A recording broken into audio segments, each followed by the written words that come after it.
How to support a loved one through their grief. Hi, my name is Shrishti Asthana Bisht. I'm a practicing psychologist, and I'm going to talk to you about understanding grief in your loved one and how to create a safe space for them as they're going through one of the most toughest, intense, and challenging emotions of their lifetime.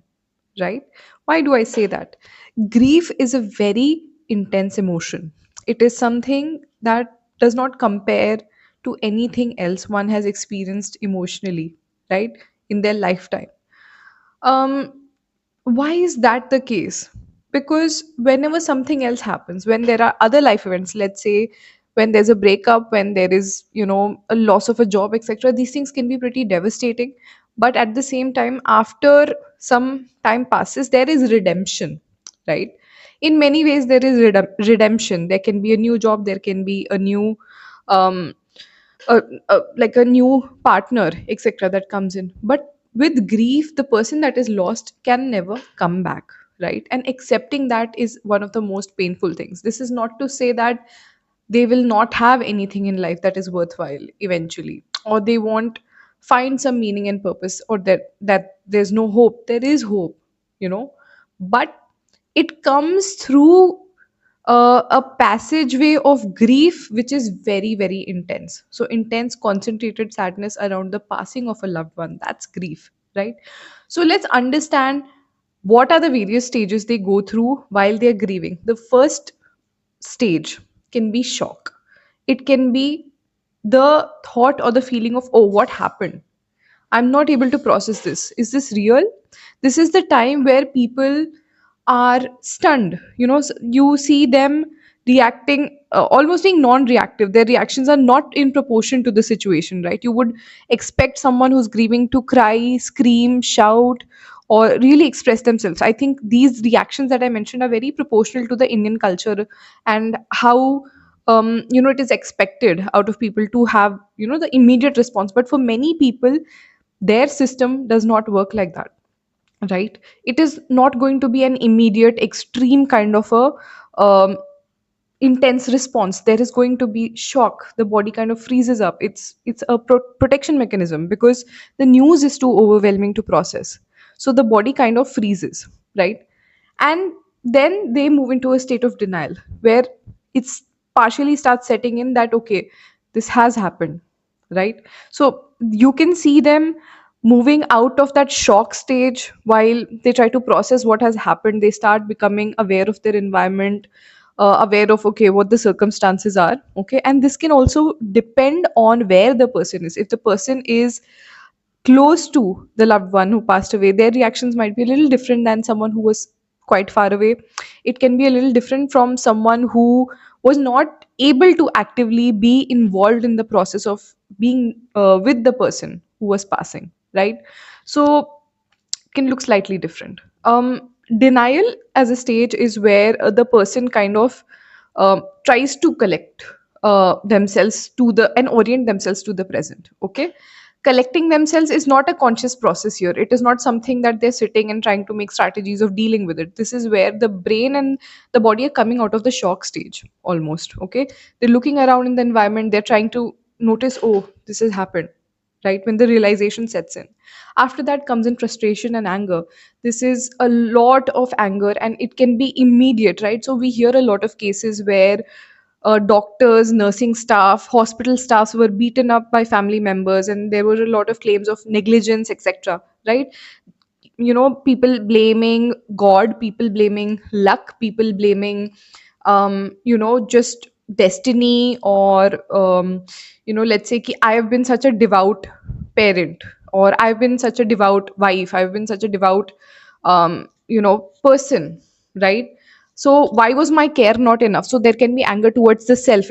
There can be anger towards uh, you know the people who are caring for the patient. There can be anger towards the larger medical system, right? It could be a lot of anger which can be a little misdirected also, but it is a part of the extremely overwhelming experience of grief, right?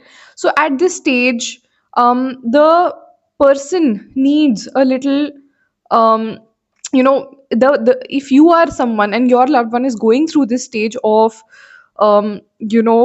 frustration and anger. You need to be throughout all of these stages, but especially through anger, you need to be a little anchored and rooted, right? Your reaction should not be firing up and fueling the person who's grieving, right? Neither it should be that, nor it should be that you are completely falling apart emotionally. Okay.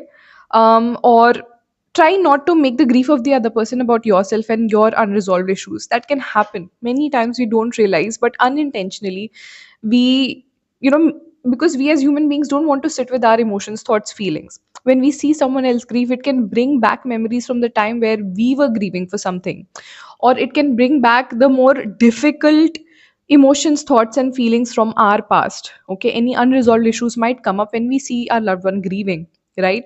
So in those moments, we need to be conscious. We need to remind ourselves that, okay, right now I'm trying to help this person out. Okay, so then we've discussed shock, denial, frustration, or anger, right? After that anger settles, then comes the most intense and debilitating stage of which looks like depression. It's very, very intense sadness. It is grief. It is, it is one of the most debilitatingly sad experiences that a person can have, right? This is when the person falls apart. This is when, they find it difficult to kind of do their day to day duties, right? They don't feel like going to their job, they don't feel like cleaning the house, they don't feel like taking bath, they don't feel like combing their hair, they don't seem energetic anymore. They are not interested in anything that they were usually interested in, right? If they were a party person, now they're just sitting alone at home and they seem to be a little lost, right? So this is the stage where you can offer hands on help and support by helping them run errands, right? By showing up meaningfully ki, okay, this is what I can offer for you, this is what I can do for you. Let me clean your house, okay? Or let me take care of x, y, and z things for you. Okay, so this is the stage of, depression, and the person needs a lot of support. And as I mentioned in the previous stage, like many times, if we are not very emotionally oriented as people, right? If we're not very comfortable with emotions, intense overwhelming emotions within ourselves, then when it is there in other people, it can be very unsettling to us. And at this stage, there can be a lot of fights. Fights can also happen, right? If a person is grieving, if they're feeling depressed, they're feeling sad over the loss, and your reactions are not aligning. It could be that the person is expecting a certain way of comfort from you and you're not able to provide that, and you start feeling inadequate, and the other person reacts in irritable manner, they snap, right? That can be pretty difficult, that can be pretty jarring, right, for you, because that inadequacy is something that does not sit well with any of us. But again, remember, this situation is about them, it's not about you. And what they're speaking is coming from a space of hopelessness and helplessness. It's not coming from a space of showing you down or making you feel less than or inadequate. Okay, so even if you don't know how to show up in the best, most emotionally intelligent way, try to allow them to cry when they're crying. Don't question them, don't say, oh no, you're at this again, how long will this last? Grief is going to take 1 year or more to settle. Yes, 1 year or more, that is how much time we should be giving to someone, to recover from the loss of someone who was so important to the person, right? What happens after the depression stage? This is when the person starts coming, tries to consciously. Now earlier, the person at an, unconscious level, without deciding, they were, coming out of the shock and denial, but now they are consciously trying to come out. They notice, okay, there was a project at work, I'd been working for it, because my promotion depends on it. I'd been working on it since 2 years. I need to get back to it, right? So suddenly that realization might set in. Okay, it could be, oh no, my child is suffering because I am so emotionally distraught, I need to pull myself together to care for my child. This is a stage where the person starts to kind of do small experiments, tries to change their routine. This is the time where they might start going a little towards spirituality, religion, trying to understand life after death, do some research on what is grief, and how they can help themselves, etc. So this is that stage. But there will be grief even in this stage. It's not the other side. Understand that on paper, theoretically, these things are very black and white, but in reality it is not that black and white, right? It is it is cyclical. Some days the person might still feel anger at life, feel anger at themselves, feel anger at the people around. Some days they might feel really depressed and sad. Some days they might feel like, okay, I need to start pulling myself together and slowly coming out of it. So it is not going to be very drastic and dramatic. If it is very drastic and dramatic, understand that they are pushing themselves. They're pushing themselves too hard. So allow them to be gentle with themselves by showing up as a gentle, soothing presence in their life, right? So when you are gentle and soothing, it can help them. It feel like, okay, I can be gentle with myself. I can take it slow. This was, in fact, indeed a debilitating, painful, extreme loss in my life. Okay. And then after that comes integration. This is a stage where, you know, the on most of the days, majorly the person starts carrying on with their lives. There will be grief, there will be days, then when there are birthdays, anniversaries, events, death anniversaries, etc., it can still bring up very intense, strong emotions.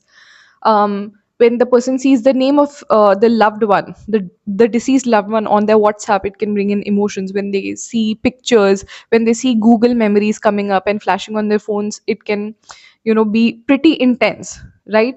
So understand that when someone's lost someone so central and important to their life, it is going to be a long term process, and we'll have to keep patience with it. Okay.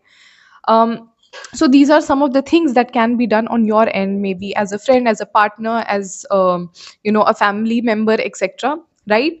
But if you feel that the person is starting to feel, um, or the depression is lasting for more than a year, or if you feel that the very intense sadness, it's lasting for a really long time, it's best to check in with a mental health professional. Take them to a clinical psychologist or a psychiatrist, um, or take them to a grief informed therapist, a therapist who specializes in grief, right? That can be done as a measure of like a professional intervention. Medicines can really help, grief informed therapy can really help.